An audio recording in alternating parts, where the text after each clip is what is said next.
Daniel Padilla binasag ang chikang hiwalay na sila ni Catherine Bernardo, full support sa girlfriend. Pinabulaanan ng kapamilya aktor na si Daniel Padilla ang chikang hiwalay na sila ng kanyang on-screen partner at longtime girlfriend na si Catherine Bernardo. Ilang araw na ring laman ng balita ang di umano'y break-up ng dalawa matapos ang ilang taong relasyon.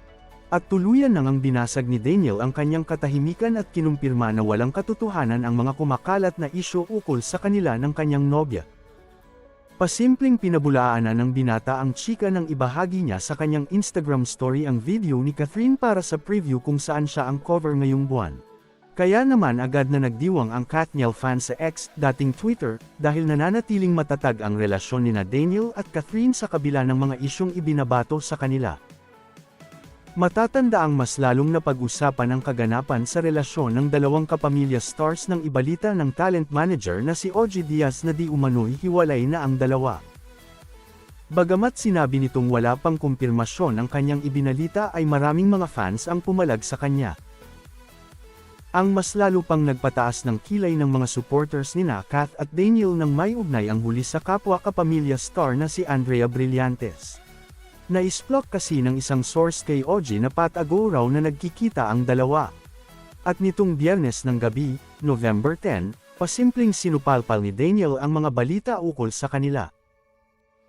Kumalat rin ang screenshot ng netizen sa naging pag-uusap nila ni DJ kung saan pinuri niya si Catherine at sinabing maganda ang kanyang girlfriend. Maikling sagot ni Daniel, "I know." Hindi rin maiwasan ng mga Katniel fans ang magpasaring kay OG dahil sa nauna nitong may ulat.